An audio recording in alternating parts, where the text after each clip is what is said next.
The general objectives of Manila Technician Institute of Computer Society 3D Virtual Classroom is to develop an innovative system in improving the learning strategy and method of the teacher and students. The MTix 3D Virtual Classroom has the following specific objectives: to design and develop a 3D model environment of the computer and IT department, to develop a helpful system that consists of the following: to test the effectiveness of the new way of teaching methods by taking up a class comparing it to traditional teaching,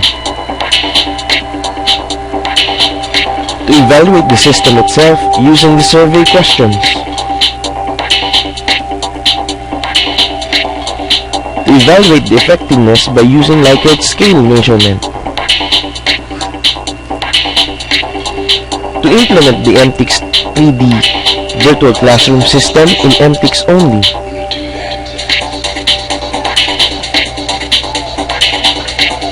to take an examination, participation in the class, passing of assignments, and placing of announcement through MTix 3D Virtual Classroom portal.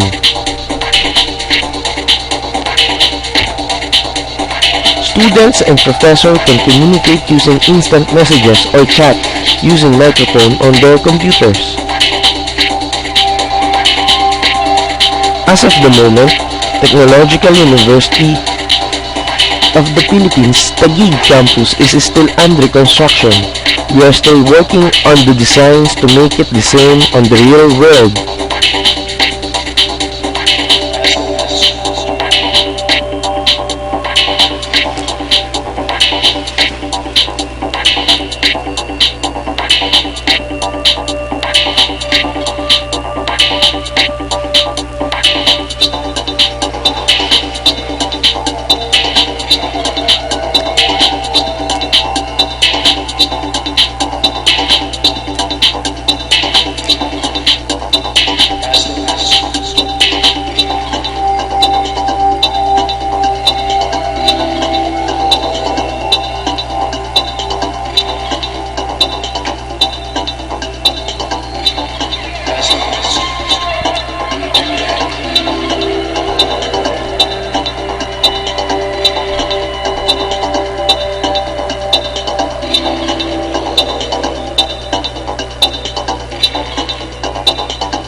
In MTix 3D Virtual Classroom, each student and professor has their own avatar.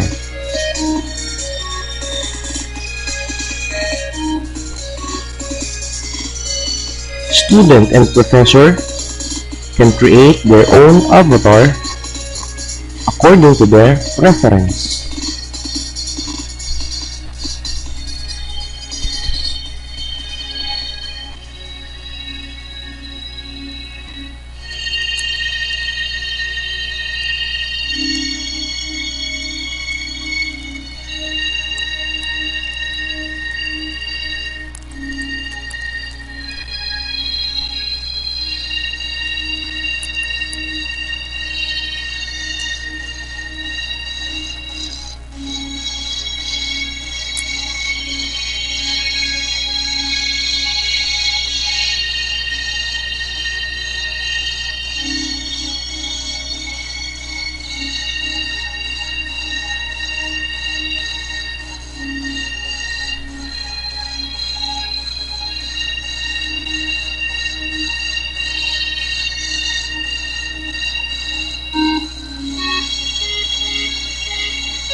Engineering Technology Students Section 2H1 Professor Engineer Mark Rivera. Topic: Bipolar Junction Transistor.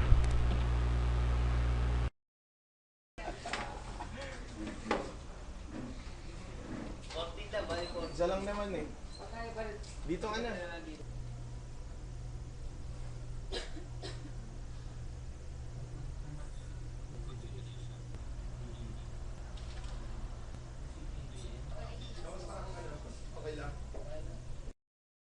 Computer Engineering Technology Students Section 2H2 Professor Engineer Mark Rivera. Topic: Transistor Bias Circuits. Tabi nyo may scratch, may calculator, may old Yes, notes. sir. Yes, sir. Yes, sir. Bipolar junction transistor is the transistor bias circuits. First, tackle natin yung DC operating point. Then yung the rest, yung 4 types of biasing circuits. Ito yung active region. Okay? Yung load line, so didiscuss ko rin. Susunod yung DC load line, pagdating sa pag-analyze ng operation ng BJT, okay? Para makita natin agad kung nasaan nag-ooperate yung BJT. So, yung term na feedback is makuha natin siya sa pagdating ng collector feedback bias, no? So, ano yung natin gagawin? So, ang gagawin natin is kunin natin yung DC operating point, yung Q point. So, from the collector characteristic curve, so, marami siya. So, nandun pa rin yung equation ng load line natin. That is BCC minus ICRC minus BCE equals 0. Okay? Okay, sir. Okay po, sir. Okay. So, Electronics Communication Engineering Students Section 3SE Professor Nestor Valdez. Topic: Logic Gates and Boolean Algebra. Okay, makinig na. Meron ba kayong mga papel at ballpen? Meron, sir. O okay na lahat. So, ito yung first topic, logic gates and Boolean algebra.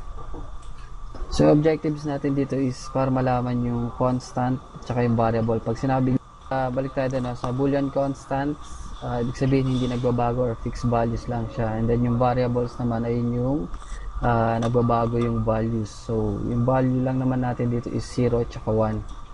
So, next is yung truth table. Dito natin makikita. Okay, ito yung level, logic level. No? Ito yung range. No? From TTL, yung binanggit ko kanina is TTL. No? Yung transistor logic. Voltage range ng logic level. Okay, from 5 volts to 2 volts, logic 1. So, ito yung example. No? Ito yung actual example sa mga circuits na nasa industry. So, merong temperature transducer input na nagbase dun sa input ni A. Kaya lang, based din dun sa kung kailan naging 1 din si B. So, yun yung magiging output dyan. So, 1 times 0 equal to 0. So, medyo complex lang yung example sa bandang.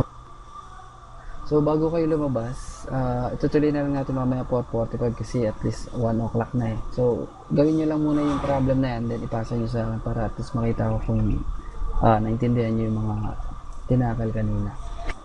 Sir, saan po yung sulat, sir? Sa papel. At least, kahit Electrical Engineering Students, Section 2F1, Professor, Engineer Mark Rivera. Topic, Principles of RC Circuits.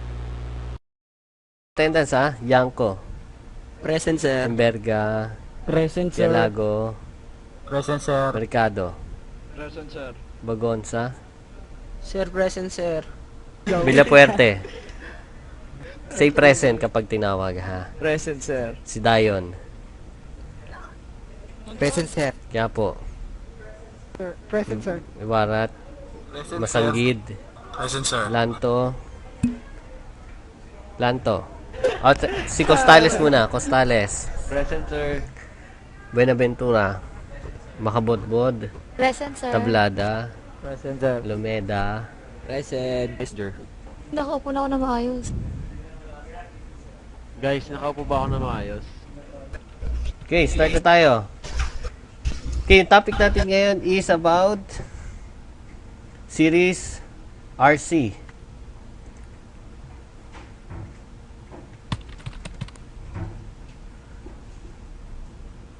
So, yung sinusoidal response ng series RC circuits, so maraming voltages, that is, may voltage na resistance, attitude, at saka yung direction niya, yung angle.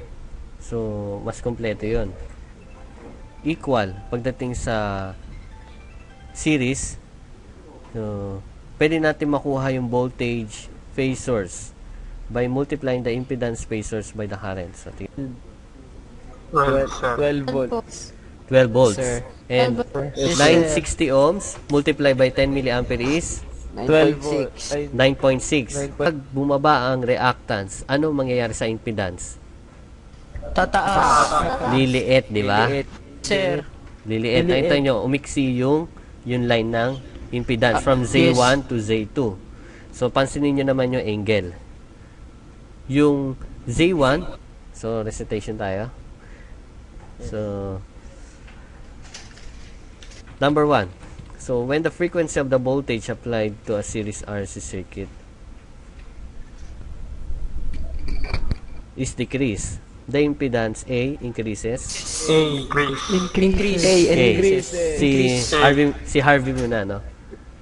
Harvey, tanda mo, han? Ako yan, Harvey? Yes, sir. Okay, good. Number 2. So, in a series RC circuit, so when the frequency and the resistance are half, the impedance, Yanko, Sir, cannot be determined without values. Kasi, sir, yung sa given kayo na, sir, yung frequency tsaka resistance, wala naman kasing given na half sila. Always yung frequency. Pag tumaas yung frequency, yung ibang factor, yung XC, yung impedance, tsaka yung phase angle is tumataas. Pag bumaba naman yung frequency, lalaki naman yung tatlo. Kaya walang binigay na half yung frequency tsaka resistance. Kaya cannot be determined, sir. okay, good, very well said. So, thank you. Thank you, sir. Thank you, sir. Thank you, sir. Thank you, sir.